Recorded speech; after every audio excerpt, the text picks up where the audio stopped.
Something Was Wrong is intended for mature audiences. Many episodes discuss topics that can be triggering, such as emotional and physical abuse, suicide, and murder. Please take caution when listening. I am not a therapist or a doctor. Opinions expressed by guests of the show do not necessarily represent the views of this podcast. If you or someone you know is being abused, please contact the National Domestic Violence Hotline at 1-800-799-7233. If you or someone you love is experiencing a suicidal crisis or thoughts of suicide, please call the National Suicide Prevention Lifeline at 1-800-273-8255. Thank you. You think you know me, you don't know me well at all. Think you know me, you don't know me well.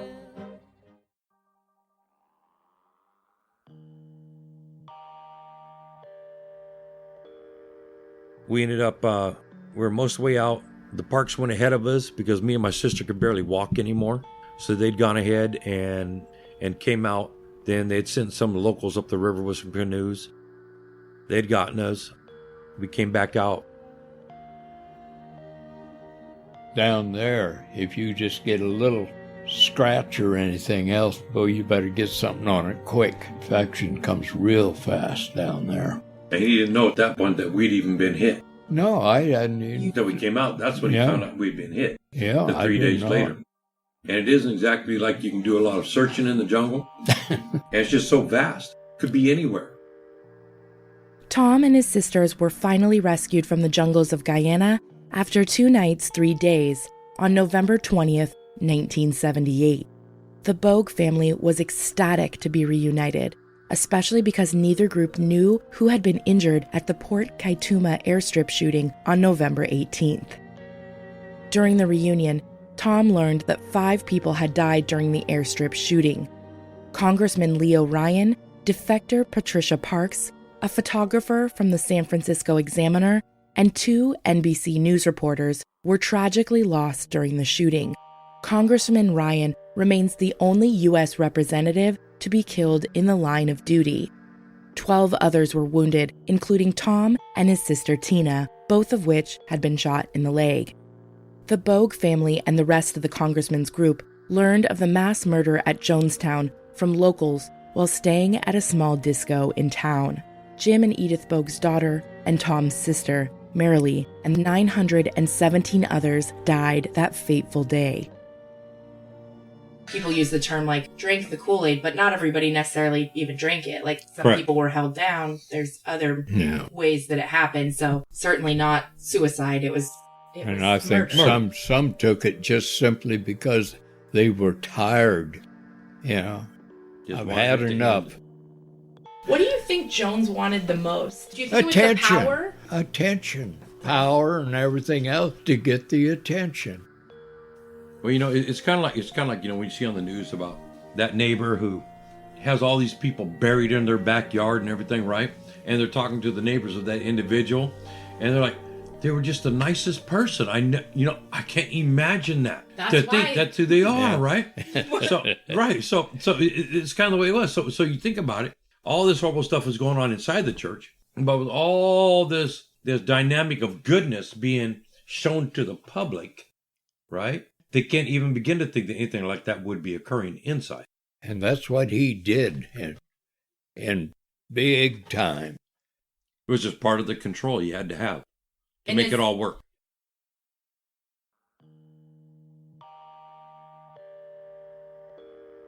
Freedom of the press has been a long-standing tradition in the United States. In today's political and social climate, the news is often labeled fake, alarmist, or biased. I think it's important to highlight that without the push of Congressman Ryan and journalists like Tim Reiterman investigating Jonestown, the Bouge family, as well as the other defector families, may not have lived that day. Raven author Tim Reiterman was also injured during the airstrip shooting when he was shot in the arm. He recounted, "In all, 913 perished in his final white night. Very few people in Jonestown escaped death. Very few outside the reach of Jones' voice followed his orders. On that horrible Saturday, no one kicked over the vat of poison or turned guns on their leader to stop him. No one could stop him, not after he had manipulated his people into believing their fortunes lay only in the grandiose final statement, not after he had sealed their compact with the airstrip murderers and the command, "Bring the children first."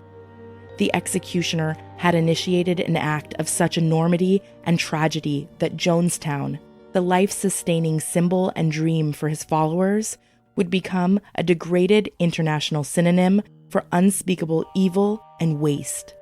From the day of the Holocaust, outsiders refused to accept the interpretation Jones sought to place on the self-destruction of his movement. They viewed it as madness, cruelty, and later as deception by a satanic leader, not as a political or social statement. The terrible images of poison being squirted down the tiny throats of babies, of screaming adults twisting on the ground in death throes, or being forcibly injected with poison, of entire families dying inside a perimeter of guns, crossbows, and jungle. The incomprehensibility of all of this caused the world to shudder in revulsion and disbelief. We ended up having to spend the night in the local bar there because we had nowhere else to stay. And the next morning they flew us out. And then I was in the Georgetown hospital for a month, recovering from my leg. How did you pay for the hotel, or did the... Well, we didn't pay for the hotel, and they charged us. I got a charge against me yet from the hotel down there. The government paid for it as a primary, and then Dad was back billed for it from the government. How lovely. Yeah. We stayed there, and they sent us some money while we were there. My family did. Uh-huh. In fact, my family bought all of our tickets to come back, and they wouldn't let us on the plane yet. And finally, they called, and they even called the president, I guess, my sister and a one-time sister-in-law, and they were working like crazy from San Francisco, and they was calling everybody. And then they finally let us on the plane to leave down there. Then we came back and we got to the States and we were interviewed several hours by the FBI in individual trailers, which was really strange. We went to this big warehouse and here's all these trailers and each one of us are sent to a trailer. So after several hours of that, we spent the night again. Then we flew from New York to San Francisco for a whole nother adventure. Did you feel relieved when you came back to the States? I don't know. Yeah. I was thinking the same thing. Even after Jim Jones' death, the People's Temple defectors continued to fear retaliation from the church's remaining members. And here's the scary part is Jones would always say that if anything ever happens, there are those who are to kill any survivors. Okay? When we left, and I believe it was sometime within the first 2 years, between 78 and 80, I believe it was, that Moscone was killed. And here's the scary part about that, is at the meeting that Moscone came to in the church and spoke, and Jones spoke very highly of him and everything else, right? Showing all the support and everything. After he left that meeting, Jones continued to speak about him. And he said, anything ever happens to us, he's going to die. So within the first 2 years of getting out, he dies. Oh, you think survivors weren't freaked out? And then you hear about the Mills family getting shot. They tried to put it on the Sun, but they couldn't prove it. So those were previous defectors. I know. I personally was very concerned after that for quite a while. And not being of an age to really even be able to put the pieces together, but only to be able to have an emotional response to things that happen. Not a logical response, not a factual response. So that was a scary time for me. We had to get it straight in our mind about America again and release all this crap out of our minds from down there. One of the biggest things that you deal with when you get back is all the people, the numbers of people. Because, after you spend time down there in that kind of seclusion, you acclimate to that seclusion. And then when you so you develop a sense of being a naturalist in a sense. And then you come here and now you're dealing with all the commercialism, all the people, all the, the fads and everything else going on. And you sit back and you question, what is the point of all this? Hell, it's better to be back to being somewhat secluded. And to many levels, I still feel that way. And while people who know me say, really? You don't like being around all kinds of people and everything else? Well, no, but I've learned to be around people and to interact with them. But inside, I still want more of the seclusion. So that is an adjustment you make in coming back here, and that part never really leaves you. Of course, I had to get things together and got Tina and Juanita and computer school. But were you all living together then? Yeah, in my sister's house, yeah. What did that feel like to finally be? I started realizing how my sister wanted to be queen bee.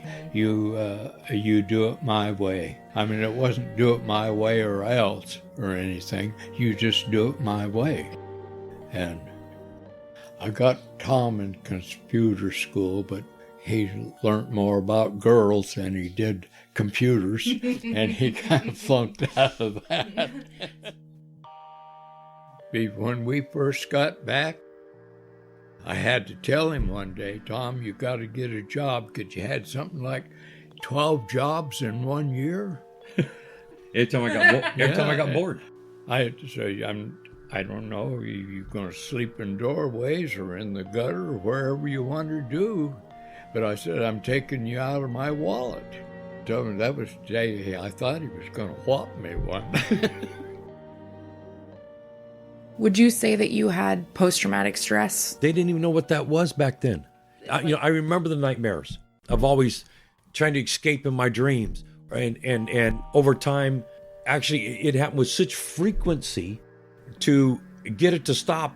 I actually learned to control my dream because it was just happening so much that I learned to fight back in my dreams. Who does that? But yes, that's all part of what I believe to be the post-traumatic stress syndrome. And back then, since they knew nothing about it, I got into drugs. The whole roll. I became homeless, all that. And it actually wasn't until I met my current wife before I really started coming out of this mess. Were you interviewed right away by a bunch of people in the media? Like, was it in your face like I imagine it would be now, media on your doorstep? After getting back to San Francisco, within the first couple of years, yes, there was actually quite a few people trying to interview. I recall only doing one initially, and being a young man and not really knowing anything about theatrics, really. Oh, and I remember afterwards just despising that interview and the people who controlled it. Because they had me doing stuff like, like wringing my hands, like I was really distraught and stuff. And gross. Yeah. Re-traumatizing you? Great. Right. Or trying to make me look more traumatized than what reality I was. From that point on, any next interview, I would tell them right off the bat. I said, look, you can ask your questions. I will decide what I'm going to answer, what I'm not going to answer. If I tell you I'm not going to answer and you push, we're done. Not going to be a question. We're done. Which I was going to tell you and I forgot. So, yeah, but from that point on, I learned I was going to control my interviews. Yeah. And what you want to share and what you don't want to share. And that's absolutely your right. And anybody who would push you and make you feel uncomfortable is not somebody who deserves your story. No. And I just want to say, it's very refreshing to actually sit here and speak to somebody who wasn't just, as part of the research, wasn't just looking for the surface story, as I've been contacted with so many times prior in all the interviews I've gone to, and I've done well over 100 of them. Okay. This is the first time that actually somebody, and I'm referencing you, has actually taken a moment to try to understand the actual mindset of what occurs as these things develop. Because most of the interviews, it's very basic to me. But most of the interviews are, so what happened? Right. Oh, well, and not once did they say, well, why do you think that is? It's more of, do you recall this and this and this and this? Oh, yes, I do. Sure, I'll elaborate on that. But not once did they really go into the underlying story, the one that actually informs people of not only the psychology of what occurred, but provides an outlook of what to be aware of. So I just want to take a moment to say thank you for that. Well, thank you. And it's very refreshing. And I honestly got into it with one crew. They were trying to get me to say something about my mother, but because I knew that society wouldn't understand it, or having not been there, and just knowing one portion of it would really make her look bad without understanding the other portion. And most people tend to remember the first part of what they hear, not the tail end of the explanation. I read the headline, I know the story. Okay, so, and because of that, I was like, I told her out of the gate, I said, no, I'm not going to do that. Because I am not going to make my mother look like that when that isn't who she is and never was. It was due to a circumstance at the time. At that time, it was one of the things of one of the ways they kept the nucleus broke up, is if it was one of your family members and they were in trouble and you didn't openly and strongly chastise them, not only were you in trouble now, but whoever that family member was is now in double trouble. So by doing this open chastising, you were actually saving them from being in more trouble. Okay, but that isn't the part that people tend to remember. They only remember the headline. So they wanted me to read this paper stuff, and I told them I wouldn't do it. They started pushing, and finally I got to the point where I just told them, I said, look, you know what? Remember what I said? This is one of those times. Say one more thing. Try to push it. And you, with the camera, get off from behind my shoulder. Because he was trying to film me holding the paper at least, so they could use it later. And that's when I got up, and I turned around to the producer, and I just asked him point blank, would you do this to your mother? And he said, no. Then I said, then get off of me, or this interview is over. And that's when they all just kind of backed off like, oh, crap. Good for you.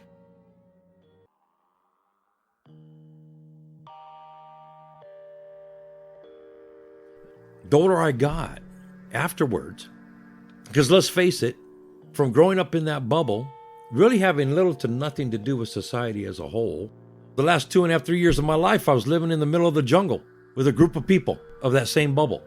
And then to come here and have to learn about society, all the good and the bad that goes with it, was a challenge. It was a real challenge, because these other things that other kids learned growing up, from the first time they went to kindergarten at 5 years old, till they graduated high school at 17, 18 years of age, I missed all of that. Yeah. So I learned none of these things. I didn't learn how cruel people can be. And I'm going to tell you, that is the one thing that still just amazes me to this day, and just how cruel people can be for no other reason but to be cruel. It just astounds me. So as I've gotten older, I've analyzed a lot of my behaviors today. While I didn't think back then I was being impacted or brainwashed into some of those beliefs. But as I went later on in life, I come to find out that in reality, even though I was the renegade, the troublemaker, openly and clearly defiant of everything, but still underlying, almost on a subliminal level, I was still taking in those lessons. I remember the first time I was scammed. I was probably 22 years old. I never even heard of a scam. I didn't know that there's people out in the world that would do that would just, take advantage of you just because they could. That was a huge lesson for me. Just like it was another lesson for me when I was like 19 years old. I mean, we're talking about a year and a half after I got out. And I'm walking through the neighborhood I lived in San Francisco with this young lady. And this guy, twice my age, just comes up and slugs me in the face and keeps walking. I didn't know I needed to be on my guard.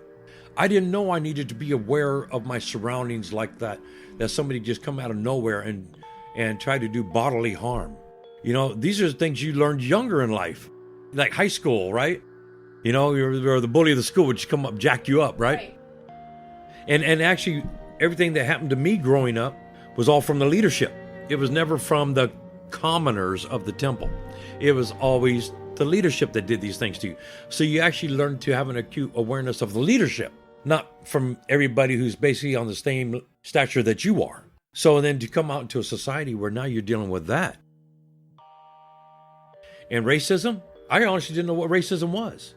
I mean, I knew what it was in almost a definition type sense, but ever really being subjected to it? No. Even when we were in school here in the States, we were a unit, we were a group. So even on that level, for me, I never was really subjected to that type of mentality. Because yes, was raised in a very political organization, so we were acutely aware of all the things that were going on in the 60s, early 70s, civil rights, all that. So you might say, well, how could you be subjected to that and not really know, well, you have to understand, I wasn't subjected to racism. Most of the people in our group, we didn't subject each other to that. So when you come down to now going into a society where that no longer existed, now you have to go into those words, I grew up judging a person on their character, not on the color of their skin. A person is a good person or a bad person. And racism back then, even in the late 70s, 80s, 90s, was in many ways more profound than it is now, because it was kept in the closet. How does surviving an experience like that change you as a person? One thing it does, and I don't know if it affected everybody the same, but you always have a survivalist part of you in there. That never goes away, right? So it's almost like you're always preparing for something bad to happen, and you're not content until you feel you're secured and you have a place to go, or a way to escape, or a way to survive. That never leaves your personality. It may seem like it has to others. I remember several years back, I forgot what it was now, but it really triggered it. Triggered it bad in me, in such a manner that I went and made sure we had tents, we had all this stuff to survive in the wilderness if we needed to. And I even knew it. I even knew I was overreacting and still couldn't stop it. It took almost a week and a half to 2 weeks for it to start diminishing at all, even though I knew it. I was like, why are you doing this? Society is not collapsing. Things aren't going that crazy. I think it was like, that's when, was it gas prices or something back then? I forget what it was, but I just remember so well thinking to myself, what your reactions are to this are not real. But yet I couldn't stop making sure I'm covered. And it was just, but that was really probably the second time I realized that there had happened to me mentally than I'd even knew. And it caused me to evaluate myself more and more and more of the way I look at things, to my thoughts, everything else is self-evaluating heavily. Next time. You think you know me, you don't know me well at all. You think you know me, you don't know me well. Something Was Wrong is written, recorded, edited, and produced by me, Tiffany Reese. Thank you so much to the Bouge family for participating in this season. Music by Glad Rags. Listener cover by Cat White, catwhitemusic.com. Follow me on Instagram at LookieBoo, LOOKIEBOO. Resources mentioned on the podcast can be found linked in the episode notes or at somethingwaswrong.com/episodes. If you would like to help support the growth of Something Was Wrong, please consider leaving a 5-star review on iTunes, supporting the podcast on patreon.com, supporting our sponsors, or sharing it with your friends and family. Or your gym coach, travel agent, stylist, neighbor, bestie, friends with benefits. You think you know me, but you don't know me well at all. You think you know me, but you don't know me well. You don't.